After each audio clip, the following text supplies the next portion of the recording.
Ladies and gentlemen, please welcome back to the stage, Mr. Paul Rogers.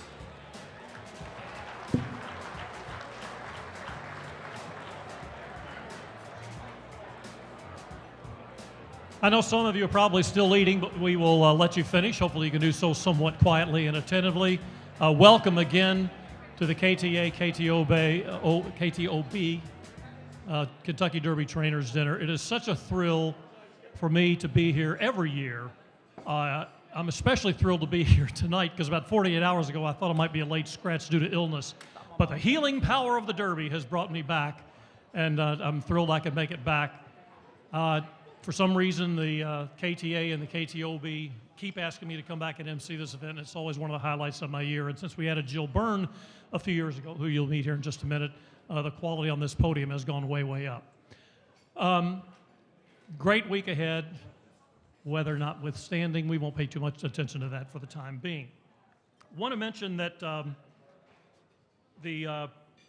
one of the things that makes this thing work, obviously, is a lot of participation from great sponsors, and we just do want to give them a quick recognition. Hallway Feeds, TwinSpires.com, the official ADW sponsor, Godolphin, OCD Pellets, The Pollock Report, HE Tech Sutton, Thoroughbred Daily News, Tito's Vodka, also Al's Complete Lawn Care, Daily Racing Form, you can cheer yourself, Farm Paint, Haggard Equine Medical Institute, HRRN, NTRA Advantage, Artist Robert Clark, Rood and Riddle Equine Hospital, Stark Equine Transportation, The Blood Horse, Claiborne Farm. Other farm sponsors: Adena Springs, Buckland Sales, Coolmore, Crestwood Farm, Darby Dan Farm, Gainesway Farm, Hermitage Farm, Juddmont Farm, Millennium Farms, Pin Oak Stud, TaylorMade Stallions, Three Chimneys, and Windstar Farm. Thanks so much to these sponsors. Give them a big round of applause. We couldn't do it without them. And anytime you get a chance, thank them personally, shake their hand, or give them your business. Best of all, that's the best way to thank them. Now, I get to bring up the better half of this duo. She's, as we said, we think now this is our fourth year together.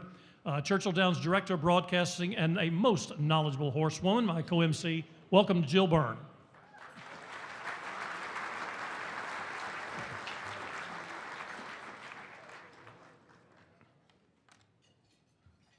You see both Paul and I with our waters under here. He's fighting illness. I had to host an event last night that I was screaming over a lot of people at a bar, which is a good thing, Derby week, when you have a lot of people out having a good time. So welcome, everybody. This is one of my absolute favorite events to do, the Derby Trainers Dinner. But before we get into this, there's something very important everybody needs to know about my co-host. Tonight is Paul Rogers' 66th birthday. Thank you.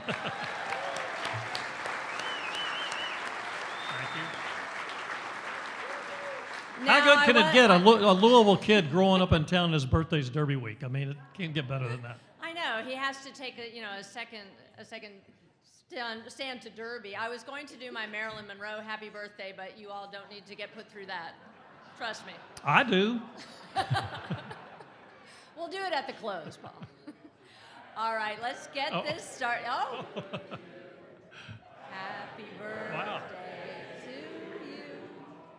Happy birthday, dear Paul. Look, we've got two different things going on. Happy birthday to you. Good job. Thank you. At least we could have had Steve Butterman play it or something.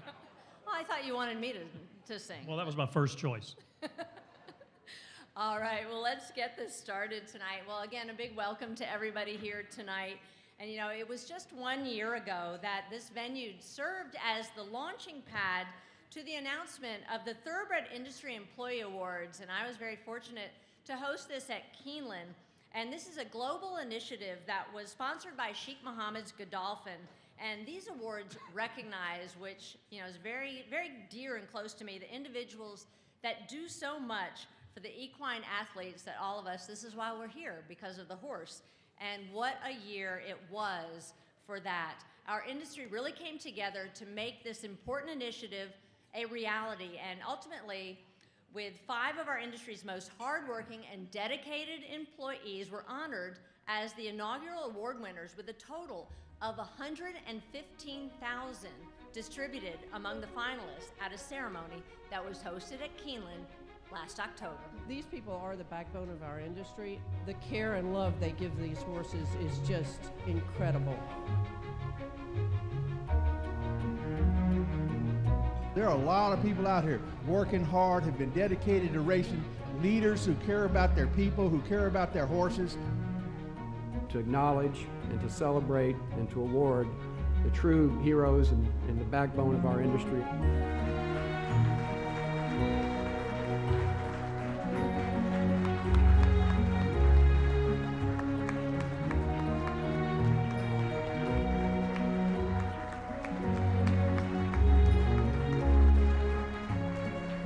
The inaugural Thoroughbred Industry Employee Awards has been everything that it promised to be. A real recognition and a thank you to all the guys who do such a great job. I think this industry is very, very, very lucky to have these people involved. They were great people. They just weren't good people. They were great people. And every one of them, to a person, was appreciative of Godolphin and of being recognized, not just for themselves, but for the industry, for what they represented. These awards have taken on a very great significance and quickly becoming a part of the thoroughbred industry landscape. No one was a loser. I mean, everyone that was there was just an extraordinary representative of the thoroughbred racing industry.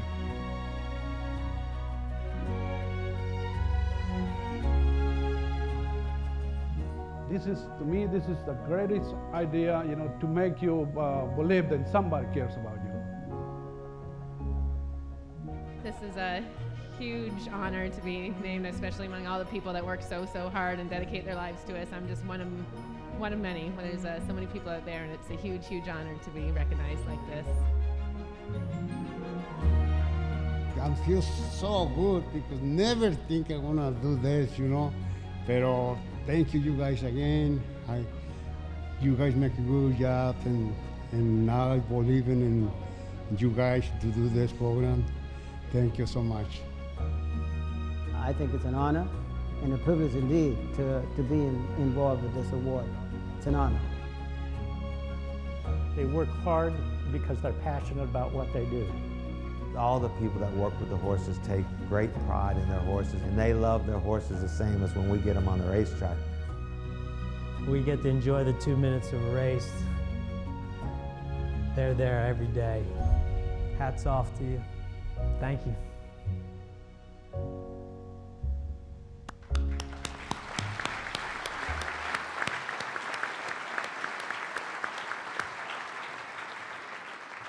And all of these deserving individuals, as well as all the nominees, should really be honored that their peers took the time to recognize them and that they are the best at what they do. So many people behind the scenes that we all know, but not everybody really gets to recognize.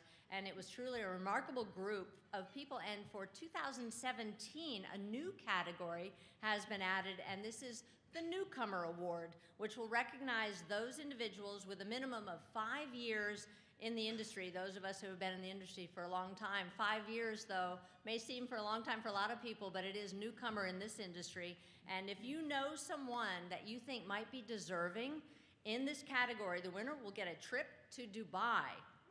Yeah, pretty nice. Also, with this new award, the total prize money now for 2017 will total over $128,000. So this is a fantastic thing. I really appreciate everybody for being involved in this. The nominations open Monday, and that is Monday, May 8th, Monday after Derby. I know it's kind of the Derby hangover, but everybody don't forget, Monday after Derby, and we'll close on August 1st, so plenty of time to get over that. You can find more information in the brochure that's in your goodie bags that you got on your chairs here tonight. And on behalf of Godolphin, we thank you and everybody for all of your support, and we certainly look forward to this year's 2017 awards. All right, Paul. Thank you, Joe. What a great program. Now my pleasure to bring up to the stage the president of the KTA and the KTOB, Pope McLean Jr.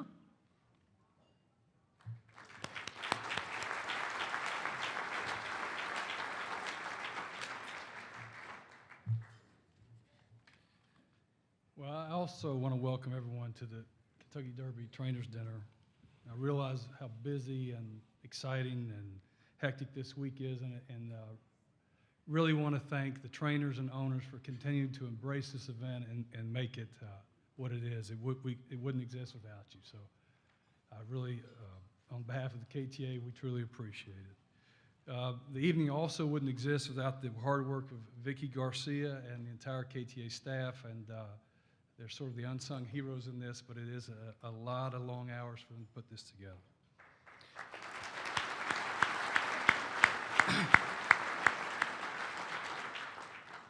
In addition to the trainers and owners, we have some special guests that I would like to take a moment to recognize. Governor Matt Bevin is here.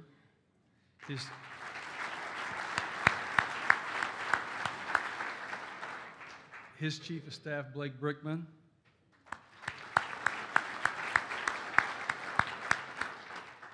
Senator Damon Thayer. And members of the Racing Commission. Your presence really speaks volumes to us at the KTA, and it's truly appreciated. Just had a few words I wanted to say. Kentucky is blessed with perfect farmland and this climate that just enables horses to thrive. But along with this ideal physical environment, Kentucky has methodically built this finely calibrated business environment that has enabled the thoroughbred industry to flourish just as our horses do. There's several elements that comprise this business environment, from the racing at Churchill Downs, and their continual, ongoing, and substantial reinvestment has ensured that the Derby will continue to be the best race in the world. Kentucky's circuit, we have from Lexington with Keeneland, Turfway up north. We have Ellis and Kentucky Downs in the south.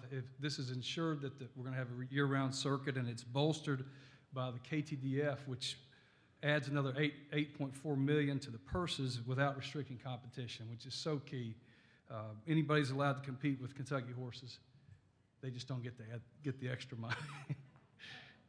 Also vital is the Kentucky Breeders' Incentive Fund, which enables Kentucky to compete with the aggressive incentive programs of other states. And it's been a very, very successful program, and we value it very much. Governing these racetracks is our fair and independent racing commission, which continues to ensure the integrity of our racing product and is vital to the continued success. And our marketplaces. In Lexington, Keeneland, from a standing start in 1943, methodically built itself into the world's leading thoroughbred auction house. Fasig-Tipton, also headquartered in Lexington, is the second largest auction house in North America and hosts numerous sales in Kentucky, New York, Florida, and Maryland. In addition to the racing and the markets, we have just an amazing infrastructure with a dense network of services. We have the two largest equine veterinary practices in the world, a world-class equine research facility at Gluck, world-class rehabilitation centers, feed mills, farriers, and highly specialized ancillary services, including legal, accounting, banking, construction. It goes on and on and on. And it is really just created this critical mass that enables us to keep attracting people to Kentucky. All of this leads us to Kentucky's breeding operations. These carefully cultivated assets have enabled Kentucky to attract and benefit from tremendous private sector investment. As a native Kentuckian, I take a lot of pride in the fact that we continue to attract the world's best and most aspirational operations, from startups on all levels to generations-deep enterprises to domestic and international powerhouses, all come to Kentucky to participate in our markets and to compete. Just to illustrate this, the top 15 stallions in North America stand in Kentucky. The fees range anywhere from $300,000 to $75,000. Two of these stallions stand at farms that are owned by Kentucky natives. Another 5 are owned by American operations that have gravitated to Kentucky. The remaining 8 stallions are owned by international entities, and they don't have to be here. They are among the leading domestic and international racehorse owners as well. And while we're thankful that they're here, we just have to remember they do not have to be here. And it's just this 1-2 punch of our business environment and the perfect farmland that has attracted this enormous outside investment. And it's my hope and the KTA's ambition that we do not take this leadership position for granted. We have to keep working to refine our business environment and enhance and make sure that we remain the world's premier destination for thoroughbreds.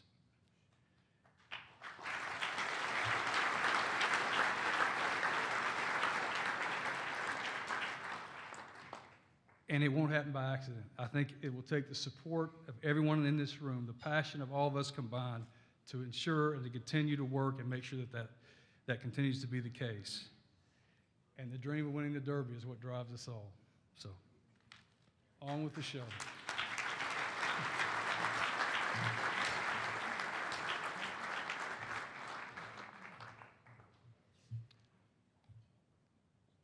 Governor Bevin is here, as we said. Governor, if you'd like to come up for a moment, you're welcome to.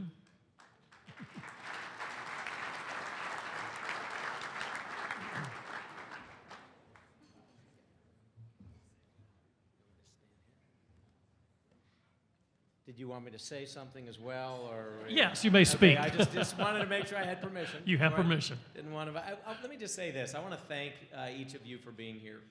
I mean, I know this is Derby week, and for many of you, there perhaps is nowhere else that you would rather be. Let me see. I do want to. I've got something. I don't normally read things. I might read you something here in a minute. But I will say this. I had a chance today to spend some time over at the track during the breezing in the morning on the backside, and then even as things quieted down later in the morning, speaking to so many of you that are in this room even, and others like you. And I too am grateful. I was moved by what we saw here on the screen. The people like some of you who are sitting at some of these tables, the people who are doing the work day in and day out, thank you for what you do. Thank you for the work that is so often invisible to so many people, that makes what we enjoy in this spectacular couple minutes in the days leading up to it seem like it just happens by magic. And yet day in and day out, from dawn till dark, people are working and working and working. And even for those that prepared these tables that we're sitting at and the flowers and set up every setting and will break this down and brought us our food, how about a round of applause to those who make all of this possible?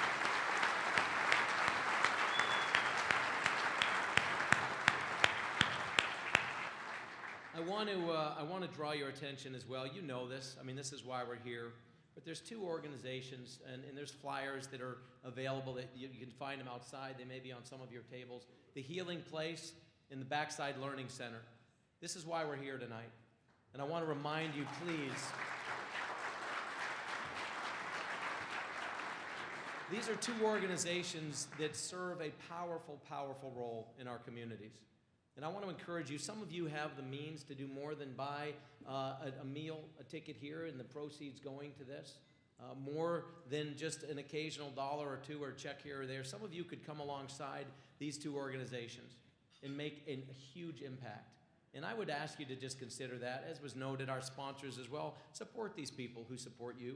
I want to thank as well our military veterans. We have so many people who, so we can enjoy this week and not even think about our safety and security. There's a whole lot of people who bust their tails day in and day out, the men and women of this country, so many of them not at the Kentucky Derby, so that we can take for granted, frankly, the blessings that we have here in America.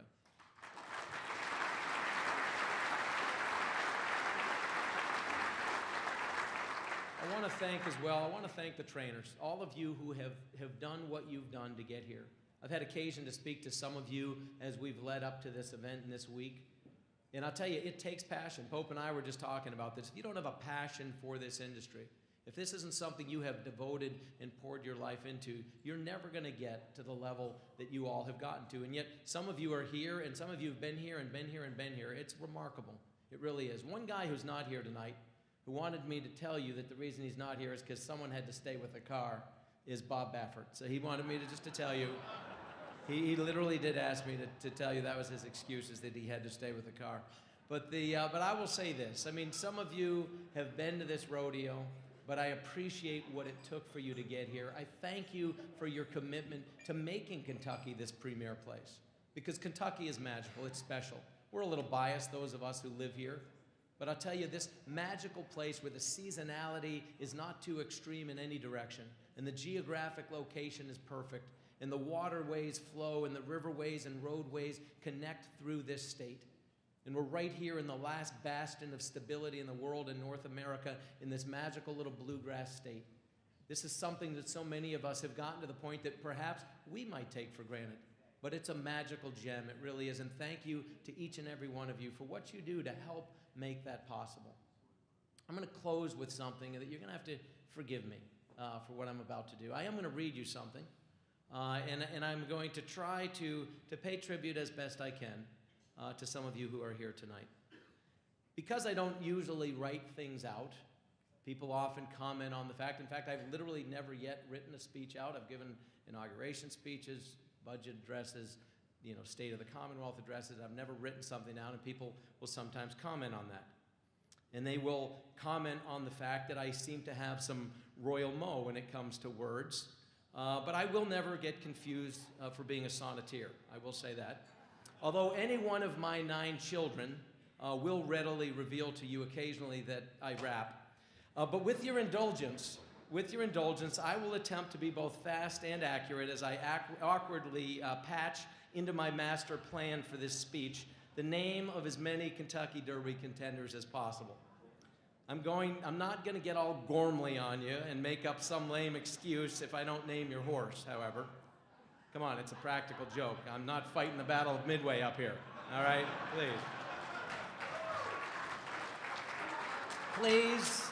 Please resist the temptation to start looking at Lee instead of me if the sound of my presentation begins to ricochet around this big old room like J-Boy's echo and morphs into something more closely resembling an Irish war cry.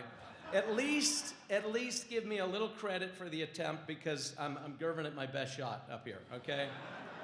Horse racing people are always dreaming of traveling to this state of honor, this place we call Kentucky, hoping to earn their way into the Kentucky Derby's winner's circle on the first Saturday in May.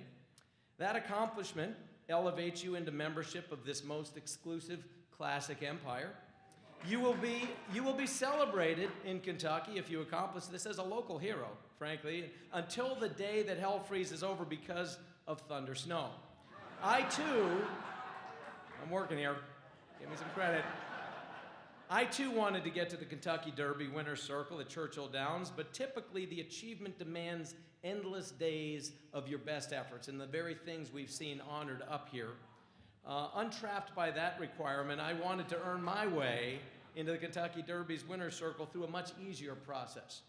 Hence, I ran for governor. By the way, if you look it up, and again, as governor, I go around this state, and people call me all sorts of things. Governor, governor. But in McCracken County, they call me Gunnevera. Thank you very much.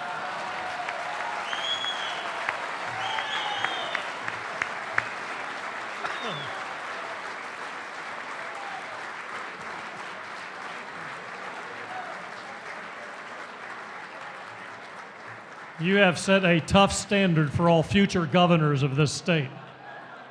I did want to mention, for all you trainers, when you come up here, don't forget to pick up your Julep Cup, a gift from the governor for tonight's attendance. So as you leave the stage, you'll be handed a Julep Cup. Don't forget that. They are empty, however, for now. Wow, how do you follow that? Thank you, Governor. Quite the rap you had going on there. Okay, well, actually, Governor Bevin gave us a great segue into what I'm about to speak on now, and that is the Kentucky Thoroughbred Association and the Kentucky Thoroughbred owners and breeders are in year 2 of a 3-year commitment to raise funds for the Healing Place Lifestyle Program and the Backside Learning Center, which you heard Governor Bevin speak about at Churchill Downs. And workers on the backside of a racetrack are the backbone of the racing business. Those of us who've grown up on the backside, those of you who spend a lot of time on the backside, the Learning Center at Churchill Downs is a way for the industry to give back, and the BLC, Backside Learning Center, supports equine workers and their families as they pursue their dreams, and both personal and professional. It's a supportive atmosphere and a respectful setting, offering a lot of assistance with attaining higher levels of education and taking advantage of community resources. available to them, such as the pursuit of citizenship, English as a second language, courses, and the Backside Learning Center is committed to building the awareness for these workers and their issues as well. Racetrackers are no different from other facets of society when it comes to battling drug and or alcohol addiction, and that's where the Healing Place Lifestyle Program rides to the rescue. Some of the clients are referred by employers or by friends, while others come to the program through interaction with security officials. And the goal is to keep them working while also helping put them on a path to sort of a recovery program. The nature of the backside work can lead to an isolation for those battling these addictions in the environment that they're back there in, and the Healing Place Lifestyle Program provides a very safe, caring sounding board and regular maintenance for the workers that are involved in this program. So to help them and find strength and hope, and I encourage everybody tonight to give donations. You'll see you have envelopes on your table right now. Please give to this. For all of those of us who are involved so deeply in the backside, there is not a person that we don't meet along the way that somehow doesn't touch us and has a way with the horses that are ultimately what makes this game to us such a passion. So I really encourage everybody to get those envelopes and to donate. And besides all the profits that we're getting from the dinner tonight, going to both of these groups, the KTAW would like to really recognize the additional pledges, some very big pledges that we've had. $10,000, thank you, Hallway Feeds. $5,000 from Godolphin, and $2,000 from Tito's Vodka. So we'd really like to thank all of you, and please make your pledges. We're almost ready to take a look at the 2017 Derby field, but first we do like to take one last look back. Let's take a look at the 2016 Kentucky Derby, won by an unbeaten horse from California named for a hockey player.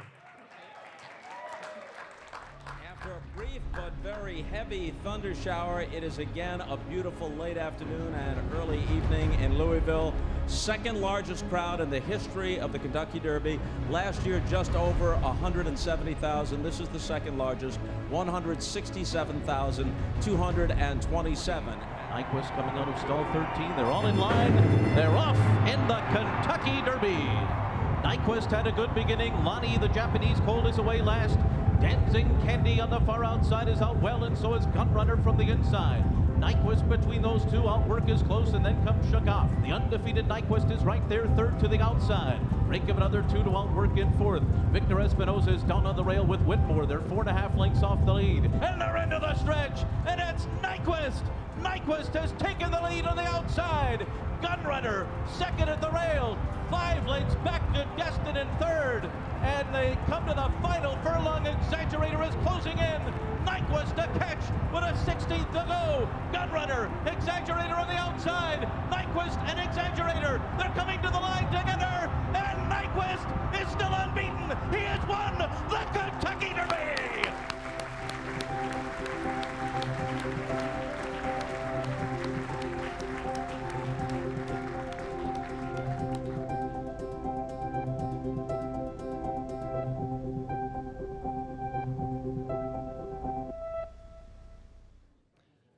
Kent DeSormo still thinks he should have won that race, Doug, President, please come up with Lee Hall, the president of Hallway Feed, to present the Derby Trophy to two-time Kentucky Derby winning trainer Doug O'Neill. Clean shaven this year.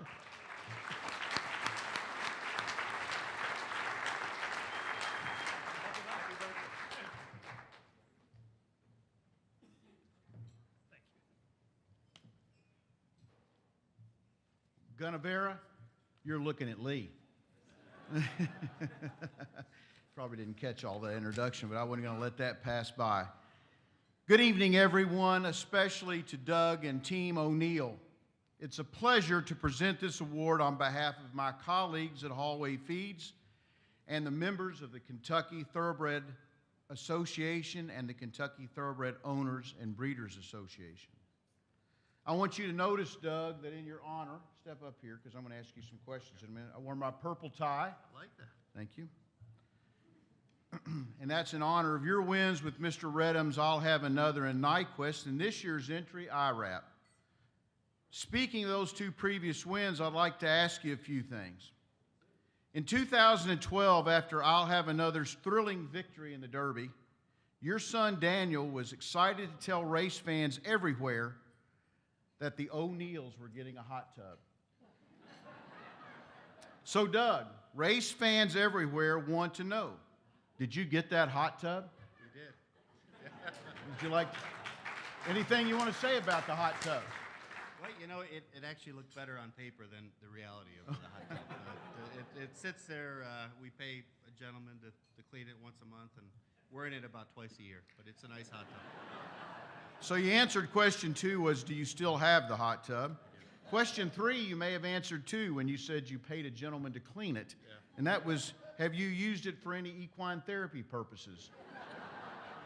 Maybe? No. Not yet? Yeah. Good idea, though. I like the way you're thinking. What did you get Dan? Well, you could write it off that way. There we go. Exactly. What did you get Daniel after last year's win with Nyquist? Well, he wanted a vending machine. And entrepreneur. Entrepreneur, exactly. But he wanted a vending machine in his room with nothing but candy and chips and soda. So that wasn't really where I was going with it. And then we ended up getting a horse. We named it Vending Machine. And the brain surgeon I am, I dropped it down and got claimed by Peter Millen and went right up the ladder.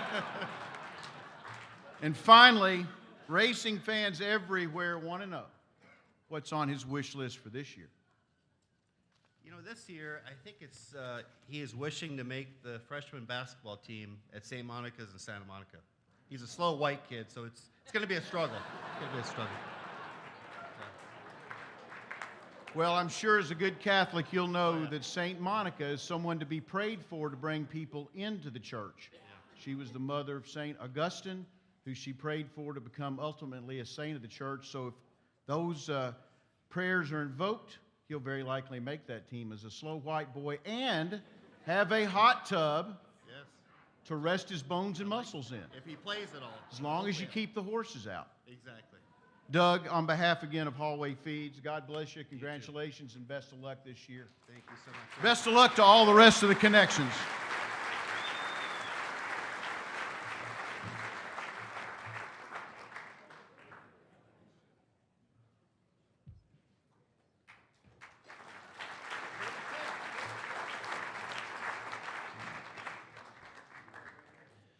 Okay, time to get down to serious business. We're going to talk about the Kentucky Derby field. A couple of items of note. 2 trainers, Todd Pletcher and Steve Asmussen, each with 3 horses in. 3 Calumet homebreds in the field. How about that? Welcome back, Calumet Farm. 9 participants won their last race. 10 trainers looking for their first Derby win. We have the juvenile champion who won over $2 million, all the way down to 2 who never raced at age 2, trying to break that long drought, last done by Apollo. So we'll get on with it. Jill, let's get it rolling. All right, let's kick it off first with Fast and Accurate. Mike Makers, step on up here to the podium.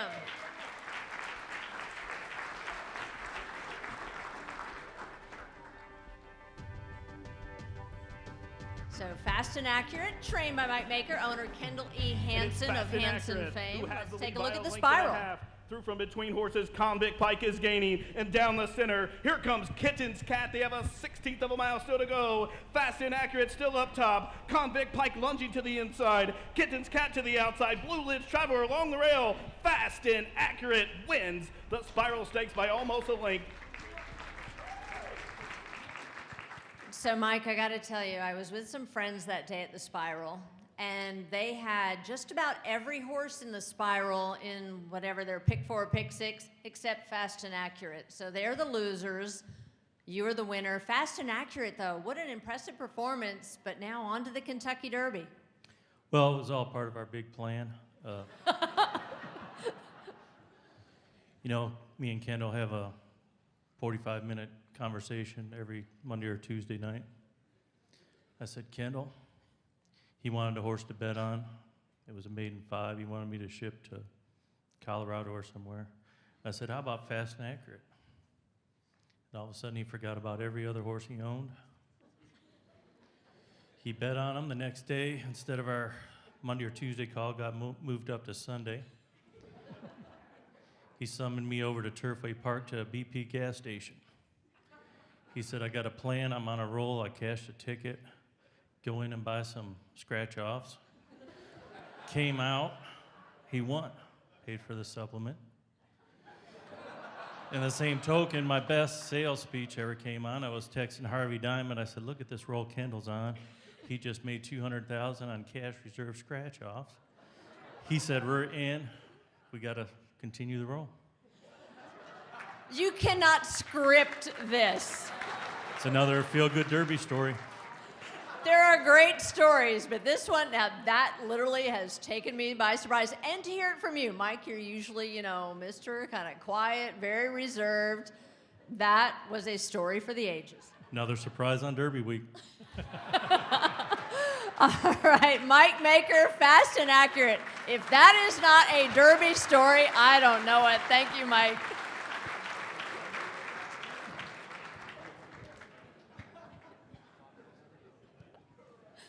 Where did that come from, Paul? That's the first. I haven't heard that story myself. I might have to start playing the scratch off. I know that. All right, next coming up, Hence, trainer Steve Asmussen. Come on up. Steve, you got to really top that one. All right, Hence was our winner of the Sunland Derby. And Hence, again, trained by Steve Asmussen, Calumet Farm, as you heard, with quite a few contenders, owner and breeder of this one. So let's take a look at the Sunland Derby. Hence in the lead. Conquest More Money on the inside, fighting right back. And they will decide it. IRAP back in third.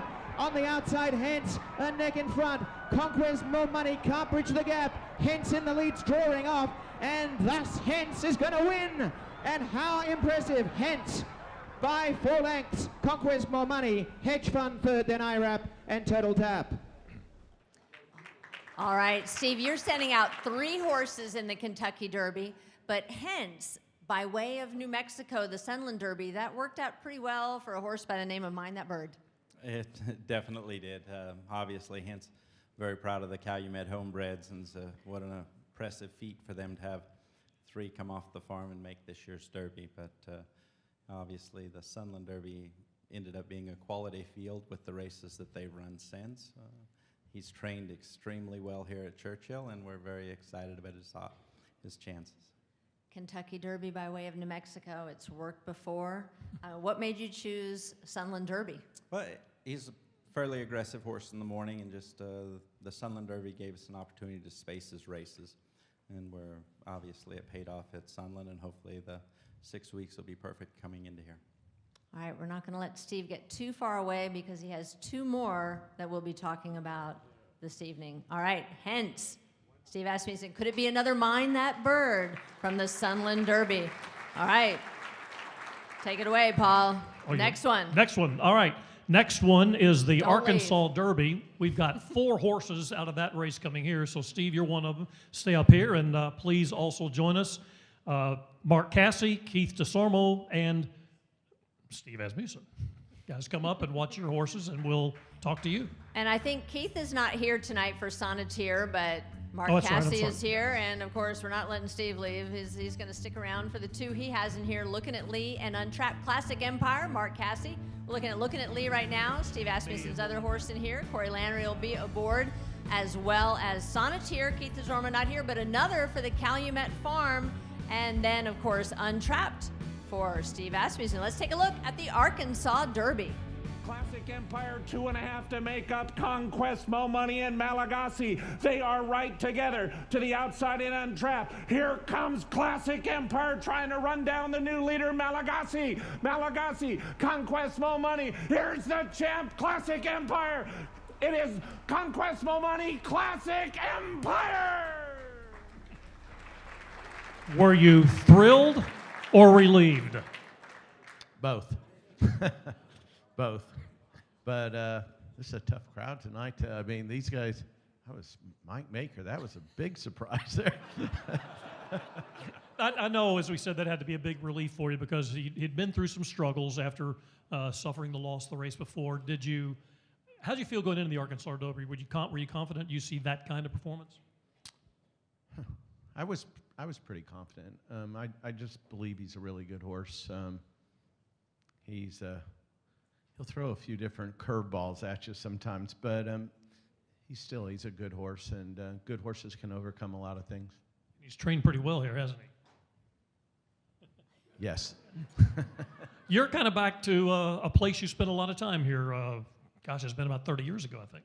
We were talking, you and I have been doing this for some time, right? 37 years. Hard to believe. Actually had a home right by the track, I think, did you guys? Two of them. We had one, Norman, when Norman was born, a block away, and then, of course, my father had a place, one house from the clubhouse parking, so we could. I never had an excuse to be late, I can tell you, and we could listen to the calls of the race and get the scratches. Norman, your son, is your assistant, very hands-on, very much involved. You're not always with the horse. He has always been with him. How special has that been for you?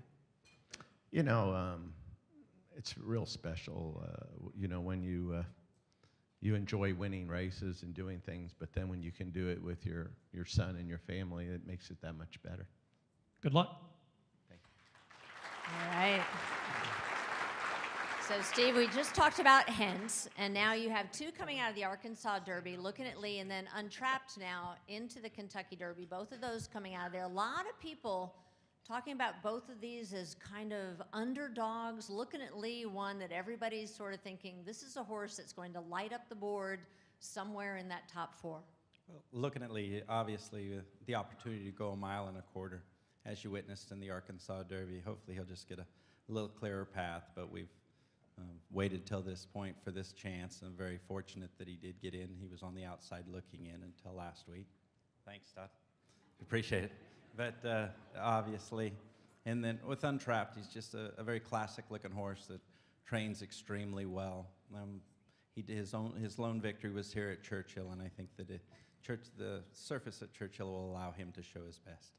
And both you and Mark up here, you know, you've won everything, so many races, so many titles, but the Kentucky Derby, I mean, what would that mean to you? Well, it's definitely, hopefully it's in the cards for us, but as this room knows, you know, to be a participant in the Kentucky Derby, to be a part of the whole process, dream come true for somebody who grew up in racing, and hopefully we're very fortunate to be here, and to ever be lucky enough to win one would be a dream come true. All right, thanks, Steve. Thank you, Mark, very much. Mark's going to stay for our next one. I just wanted to say one thing. I think there's a big contrast in hair here. You both look like real mountain men, I'll say that. All right, Mark, you get to stay up here for the next one. And now we will bring up Todd Pletcher as well as Antonio Sano. Come on up. We're going to talk about the Florida Derby. All right, step on up, gentlemen. Always dreaming out of the Florida Derby for trainer Todd Pletcher. The winner there, well, hang on. Got a wrong graphic up there right now. That's all right. We'll get on to the next one. Always dreaming, Todd. And as well as State of Honor. Right now we're seeing the Louisiana Derby. Hang on, folks. I'm used to technical difficulties. Unplug it, plug it back in, we'll start again. All right, the old reboot. Yep, reboot. There we go. And take two. Cue the roses, always dreaming. Todd Pletcher and jockey John Velasquez. And then we're going to have State of Honor, Mark Cassidy over here, as well as Gunnevera with Antonio Sano. Let's take a look at this year's Florida Derby. Dreaming, set down for the drive by John Velasquez, and he's moving away. State of Honor is up into second, an impressive edge. Gunnevera too little, too late, but inside the 16th pole, the 2017 Florida Derby to Todd Pletcher, and Always Dreaming. They won it by 4 in the end. Second, State of Honor. Gunnevera got running for third. All right, Paul, that was exciting as always. Well, trainer Todd Pletcher, and Todd, before we get into Always Dreaming and the rest of your horses up here, we got a new look going on here for the Kentucky Derby. All right, explain this to me. All right, so one day this winter, I think it was about February, I was at Fort Lauderdale Airport getting ready to get on a plane. And I see this kind of elderly lady looking at me from the side, and she kind of keeps staring at me for a minute. And a few minutes, she walks over and she says, I recognize the white hair. Do you have something to do with horse racing? And I was like, yes, ma'am, I'm a trainer. And she goes, I knew I recognized you. You're Dwayne Baffert. And I said at that point, I gotta go for a new look.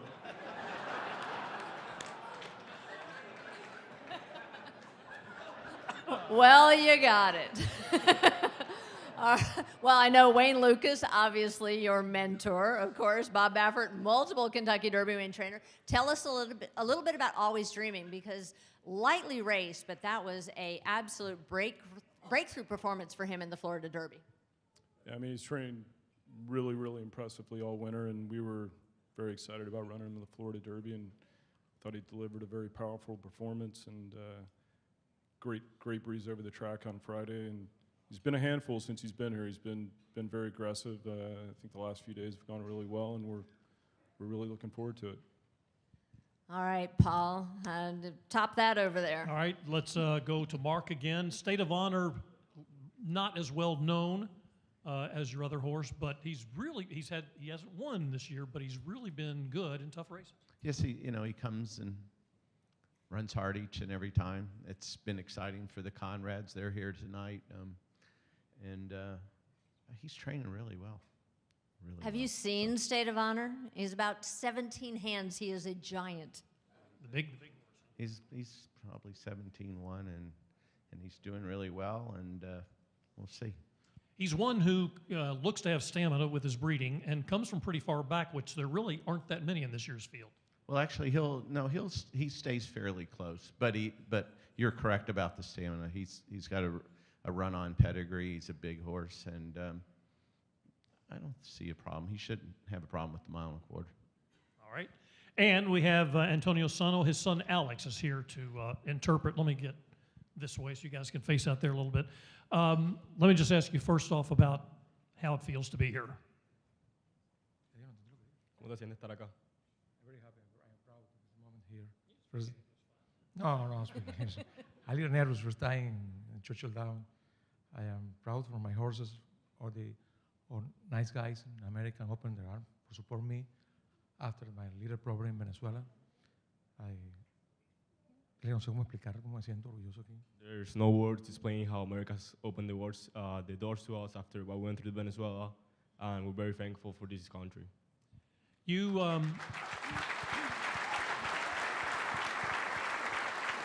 I know you're proud to be from Venezuela, but I also know you've been through some very tough times there, and you're kind of doing this for those people, I think, aren't you? Yes, we're dedicating the Kentucky Derby run to the country of Venezuela and their people. Give us an idea about the horse, the way he's run. He's been very consistent and has run, I think, nine times or so. Very consistent. The horse is very close. The race, last race, the position not good for my horse, and the track so fast. I win the horse. Top Pletcher, very good horse, very good horse.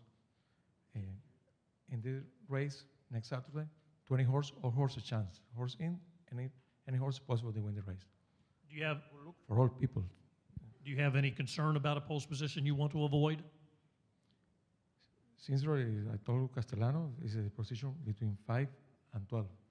So the position for me is suerte. So you can win from anywhere.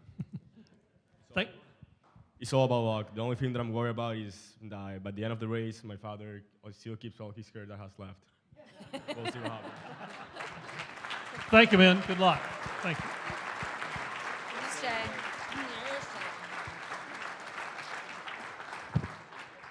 All right, now it's time for the Louisiana Derby from the fairgrounds. So, Todd, you get to stay. Don't move. And let's bring up Joe Sharp with Gervin.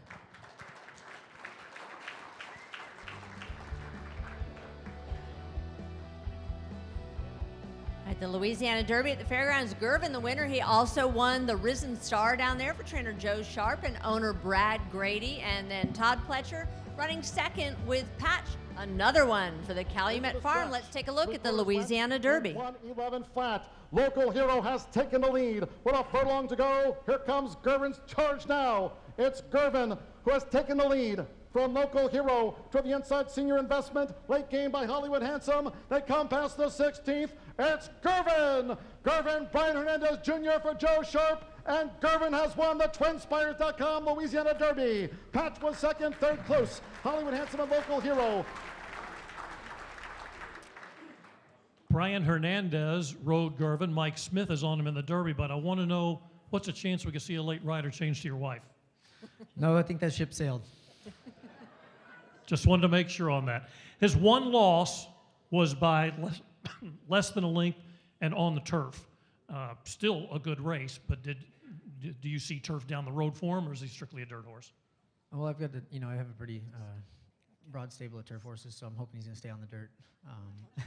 We did that basically because we were railroaded into it because of the equine herpes, and want to get a two-turn experience. Served its purpose, but I think it was definitely not his preferred surface. But good horse around anything, and he proved that. All his races, he's 3 for 4, have been at the fairgrounds. Is that track at all similar to the Churchill Downs track, surface-wise? I think horses that run at fairgrounds seem to ship to Churchill and come north and run well. It's a great surface, year in, year out. We're happy there for soundness, for quality of racing. So we consider that our winter home, and I think they do a great job. And I think it puts you in a good spot going into Churchill. You're a West Virginia native. What type of mystique, if any, does the Kentucky Derby hold for you? Well, I'm a West Virginia native, but I'm kind of a Kentucky raiser. So I'm kind of dual registered, but it's great. It's home, but I mean, I think more importantly than anything, it was just it's fun to experience it with the people that have been instrumental in getting me started and and my career up to this point. So I think the experience of all that has made it extra special. So good luck. All right, Todd, Patch. Patch has become a very popular horse on social media because of his name. And can you tell us a little bit the story about how he got his name? Well, actually, I'm not 100% sure he got his name because he actually had 2 eyes when he was named Patch. But midsummer developed a strange filling or swelling in his left eye, and ultimately, after several weeks of us treating at the barn, and then ultimately sending him to the clinic and them attempting to save the eye after a week or so at Root and Riddle in Saratoga. Unfortunately, they had to remove his left eye, and he's been an amazing horse. Actually, has never shown any signs of that hampering him in any way, and his professionalism, his performance, and he's a really professional, cool horse to train, and really proud of what he's been able to do in a pretty short period of time. All right, that is Patch, and that was the Louisiana Derby. Louisiana Derby, TwinSpires.com, Louisiana Derby. Todd, don't move. You're staying for another one here. Now it's time to look at the Bluegrass Stakes at Keeneland. All right, Doug O'Neill, we had you up here earlier. Get back up for IRAP. Chad Brown, Practical Joke, and Ian Wilkes, Dale Romans. We've got a full stage coming up for the Bluegrass. Everybody step on up. Divide and conquer up here it is, Paul. Come on, Ian, don't be shy, step on up. Chad. So you're looking at the horses in the Bluegrass. A lot of contenders coming out of the Bluegrass Stakes from Keeneland. McCracken, there you get a look at him. Ian Wilkes, J-Boys Echo. The winner, of course, was IRAP, Practical Joke.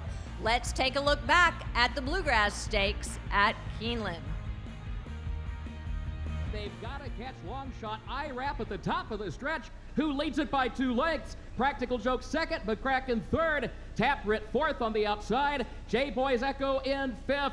Here's McCracken storming up on the outside. IRAP is fighting on, and Practical Joke is in between those two. Final furlong of the Toyota Bluegrass. IRAP with the lead. Practical Joke giving all he's got. IRAP 31-1 wins the Toyota Bluegrass with Julian Leparoux aboard. 1 minute 50 and 1/5 seconds. I could buy you another hot tub. Did you see that coming? I mean, a maiden winning the race. He had some good races in tough company, but to break through in that class is a pretty tough thing to do.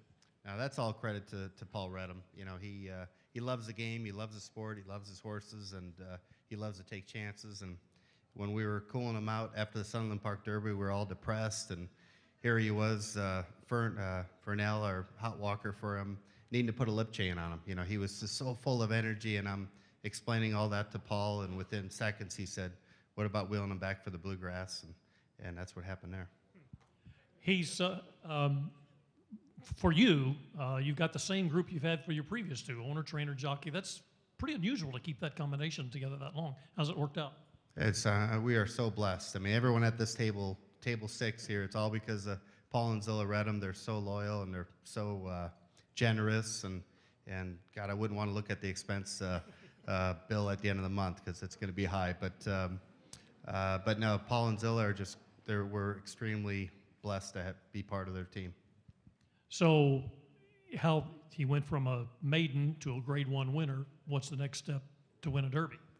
Well, you know, he had run second to Mastery and Royal Mo in the past, so he had shown little hints of brilliance. He'd shown us a lot of brilliance in the morning, and being a son of Tiz now and being a half to a tremendous stallion in Spicetown, we knew the blood was there, and he was telling us that he could do something like he did in the Bluegrass, but that was incredible, and he's training like a beast.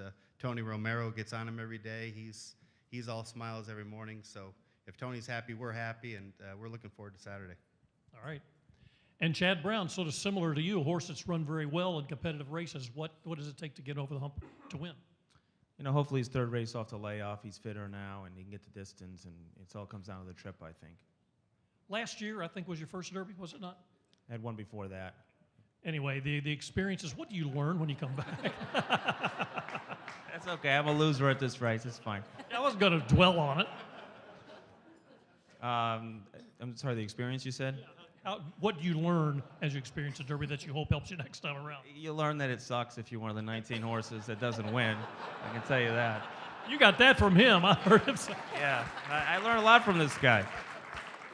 You learn a lot about, how to handle the whole week, and you learn little things. Doug was won twice. You know, he's a guy I'd watch, and,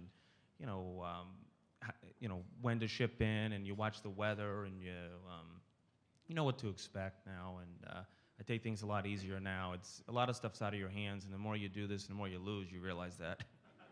You are so known for your turf horses. Is it different training a dirt horse than a turf horse? Yeah, I think you have to train them harder, and so it's been adjustment. You know, when you get these big, strong dirt horses, we tend to lean on them a little bit more, and I'd say that's the biggest difference. Thank you. Good luck. Well, Chad said they watched the weather. Your head must be spinning right now as we all are watching the weather. But Ian Wilkes, Ian, step on over here. You have been involved in 2 Derby winners as an exercise rider for Unbridled, assistant trainer for Street Sense, now trainer of record for McCracken. Yeah. Oh, man, a few words. I learned from Mike. Hey, Mike just put on an entire show up here, Ian. I know, he disappointed me tonight. So tell us about McCracken. He's undefeated at Churchill Downs, but you kind of got thrown a little bit of a curveball this winter down in Florida. You had to go to Plan B. Yeah, it was not what I wanted, but it sometimes, as everyone knows, up here, training, you have to go to Plan B. It comes up. Mm-hmm.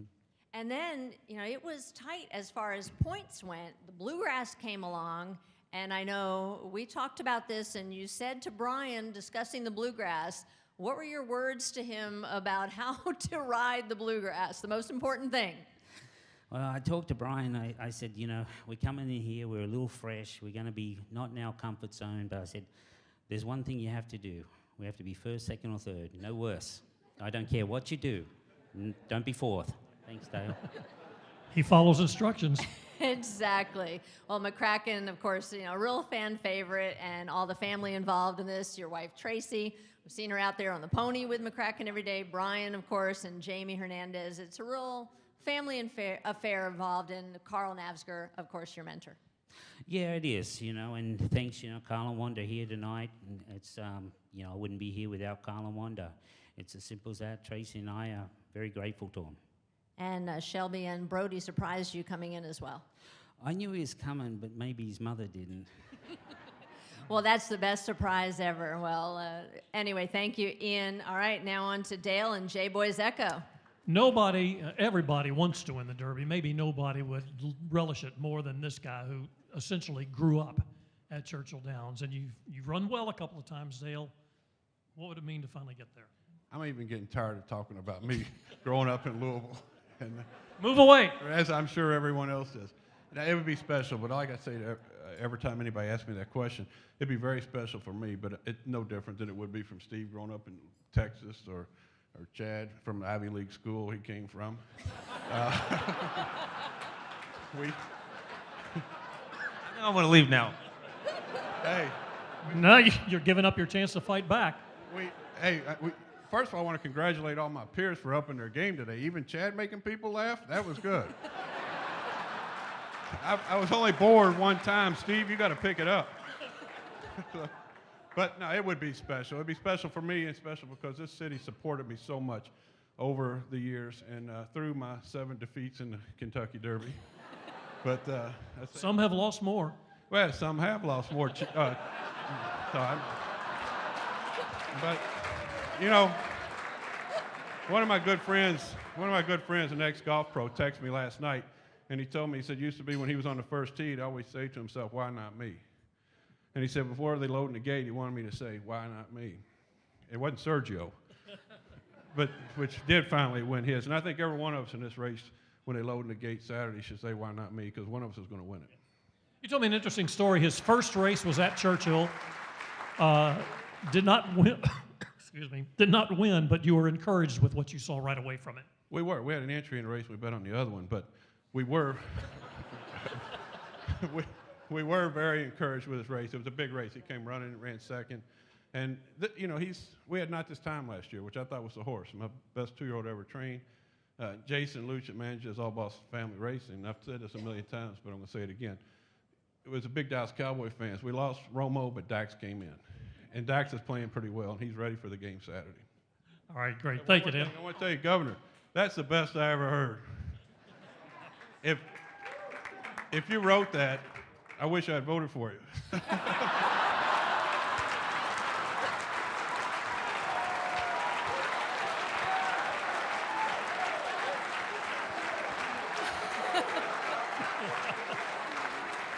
Paul, this has been like a night of comedy. These guys are a comedy act here tonight. Do you care to divulge? Was that your own thinking?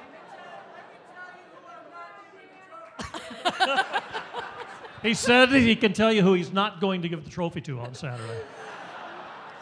We got one more up here for the Bluegrass. Taproot and, Ian beat you with McCracken in the Sam F. Davis. Then he decided to, let you have the next race with Taproot.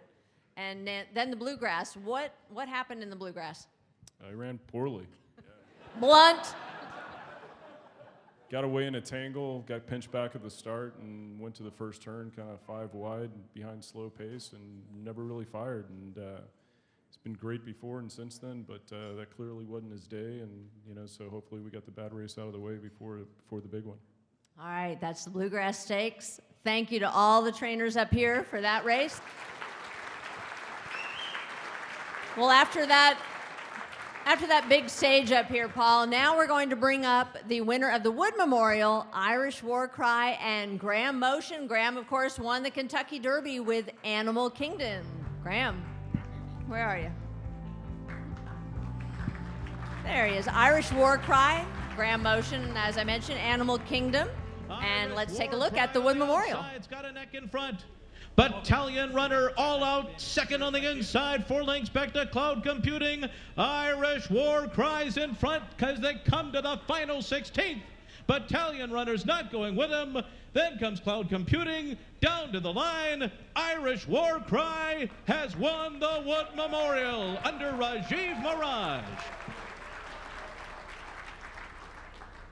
Graham, this year, I think a lot of us have talked about the Kentucky Derby has kind of been a roller coaster for so many horses. You've had horses, big wins and then a bad race, and then a big win. So Irish War Cry kind of falls into that, a big win and then a poor effort and then back with the Wood Memorial. What do you do with this roller coaster? I'm just glad we got through the night without watching the Fountain of Youth, quite honestly. It's a big relief to me. You know, look, he's been a very consistent horse apart from that one race. What can I say? And you've taken him back to Fairhill, where he was training, and then just arrived here at Churchill Downs. You've been through this experience before with Animal Kingdom. Is it any different now coming back for, you know, this time? You've won the Derby, now coming back again. Is there anything you learned with Animal Kingdom that has made you kind of change anything with Irish War Cry? Yeah, you know, when I won the Derby with Animal Kingdom, I couldn't find the winner's circle, and I followed Dale Romans. I held onto his coat, and he led me down to the winner's circle. That's how green I was. But you know, listen, coming back here as a Derby winner, I think perhaps you're a little more relaxed about it. I don't know. Do I seem relaxed? Perhaps. I don't know. You know. I think you seem very relaxed. Irish War Cry, we saw him out on the track today, and a lot of people are just saying this is a horse that just absolutely screams 1.25 mile Kentucky Derby. Yeah, I hope they're right. I got one quick question for you, if I may. This field is so full of stalkers, but he looks like one who could be on the lead. If that worked that way, would you be okay with that? I don't know. That's not really my style. Look, we'll see. I'm going to leave it up to Rajiv. He knows him pretty well now. He's been on him. He worked him the other day. So I'm really going to leave it up to him. All right. Thank you, Graham. And now, as we move along, we'll head out to the West Coast, and this time for the Santa Anita Derby. And Gormley will bring up trainer John Sheriffs. Battle of Midway was in that race as well. Jerry Hollendorfer not here, but John Sheriffs, please make your way up to the stand here. Gormley, connections we've seen with the Kentucky Derby win before as well when Giacomo won the Kentucky Derby. Battle of Midway, trainer Jerry Hollendorfer. Let's take a look at the Santa Anita Derby. Royal Bow, and here comes Gormley, followed by Iliad and Reach the World. It's Battle of Midway, trying to stave off the Moss pair. Royal Bow and Gormley battling strongly. Gormley looming into the lead now. Gormley takes the lead, and Gormley wins the Santa Anita Derby. A half length the Battle of Midway. Royal Mow and Reach the World finished fourth, just in front of Iliad. Well, when Mastery got injured and could not run in that race, did you feel pretty good about your chances? You know, it was unfortunate what happened to Mastery, and I know Bob felt really badly about it. So I think that was a sad circumstance. He won actually on the slop in California. They actually had some sloppy tracks in California this winter, but I don't know if a sloppy track out there is anything like a sloppy track here, which we could have. I think Gormley can run on any surface, so he's run well on a fast track and an off track. You are famous for the big price win with Giacomo. When you win a Derby, is it always easier in any way when you come back and you kind of know how it all works? You know, I've heard other trainers answer that question, and I think we all feel the same way about it. It's paying attention to the details and trying to stay focused on the race, and then just hoping for the best. Gormley's name have any kind of as good a story as Giacomo's did? Well, Gormley's name has got a great story. It's very interesting. I don't know, Jerry Moss. Thank you, Mr. Moss. He named them after an artist in England, a sculptor, did sculpture work. But Gormley was very special to me on a more personal level because when I first got into riding, my father took me to a stable in Lakefield, New York, in Great Neck, and the owner's name was Gormley. So all the time that Gormley showed up in the barn, I'm thinking, wow, they remembered. But then it was even better because it was my secret, you know? So when I looked at the horse, I thought of Gormley, Uncle Eddie and Uncle Hugh Gormley. That's what we call them. They're like family. So it was very special. Good deal. Thank you. Good luck.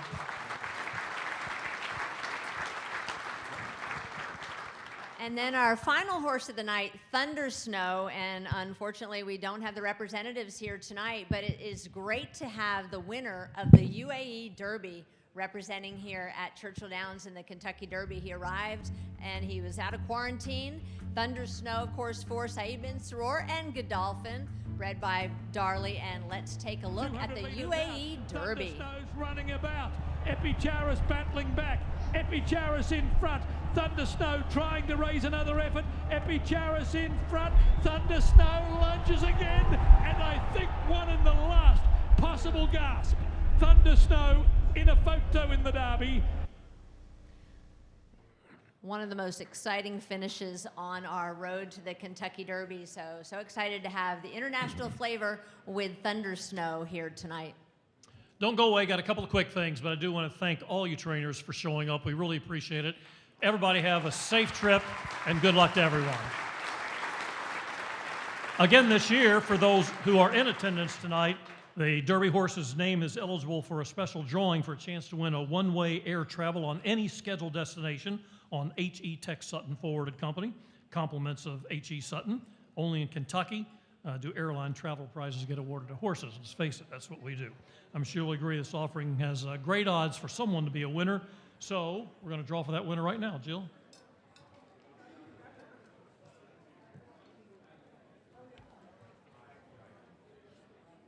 And the winner is Hence for trainer Steve Asmussen. Congratulations, and thank you to Tech Sutton, as always, for their support.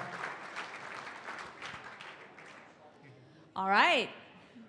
Well, we certainly appreciate everybody for being here this evening, and thanks to all of the supporters, all the sponsors here tonight as well. Don't get up. I see everybody running away right now. Sit down, because right now we are going to take a look back at last year's Kentucky Derby. But thank you again to everybody, all the trainers, everybody here tonight, and happy Kentucky Derby.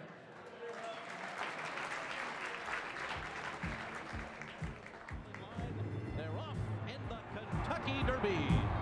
And Nyquist is still unbeaten. He has won the Kentucky Derby. The undefeated champion now wins the Kentucky Derby.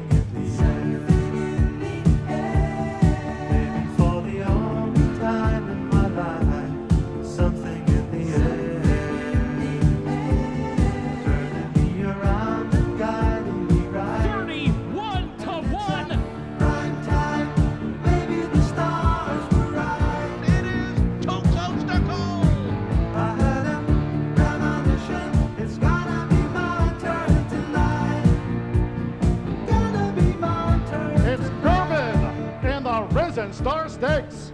Gervin has won it from Untrapped. All of my hands I play, working out a ride. It is Conquest Mo Money Classic Empire.